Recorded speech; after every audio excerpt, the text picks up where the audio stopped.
آج کے اس پرفتن دور میں بھی غریبوں کے لیے درد دل رکھنے والے لوگ موجود ہیں۔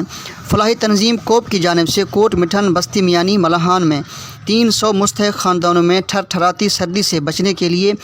گرم بستروں دیگر سامان تقسیم کیا گیا۔ مستحق لوگوں میں کیا کچھ تقسیم کیا گیا، اسی پر یہ رپورٹ دیکھتے ہیں۔ ہے زندگی کا مقصد اوروں کے کام آنا۔ سندھ، بلوچستان اور پنجاب کے سینکڑوں خاندانوں میں ونٹر پروجیکٹ کے تحت سردی سے بچاؤ کے لیے گرم بستر و دیگر سامان تقسیم کرنے کے بعد جنوبی پنجاب کے پسماندہ ترین شہر کوٹ مٹھن میں بھی 300 مستحق خاندانوں میں کوپ کی جانب سے ونٹر پیک پروجیکٹ کے سامان تقسیم کیا گیا۔ رائے خدا میں 1 روپے خرچ کرنے کے بدلے 10 گنا زیادہ ملتا ہے۔ اسی طرح ملک بھر میں غریبوں مساکینوں میں مختلف پروجیکٹ سے کام کر کے مدد کرنے والی فلاحی تنظیم کوپ کی جانب سے جنوبی پنجاب کا پسماندہ ضلع راجن پور کے شہر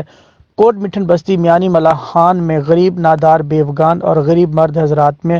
ٹھٹھراتی سردی سے بچنے کے لیے فلاحی تنظیم کوپ کی جانب سے 300 گرم بستر، جن میں گرم رضائیوں کے ساتھ ساتھ چرسیاں، جرابیں و دیگر سامان بھی تقسیم کیا گیا۔ فلاحی تنظیم کے کوارڈینیٹر کا کہنا تھا کہ الحمدللہ فلاحی تنظیم کوپ ملک بھر میں مختلف پروجیکٹس کے ساتھ ہمیشہ غریبوں کی مدد کے لیے کام کرتی ہے اور آج الحمدللہ 300 غریب لوگوں میں بستر تقسیم کیے گئے ہیں،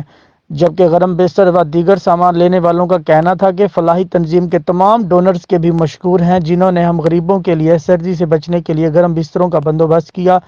ان کا مزید کہنا تھا کہ ہم اور ہمارے بچے ان لوگوں کے لیے ہمیشہ دعا گو رہیں گے جن کے تعاون سے تمام تر سردی سے بچاؤ کی چیزیں ہم تک پہنچی ہیں۔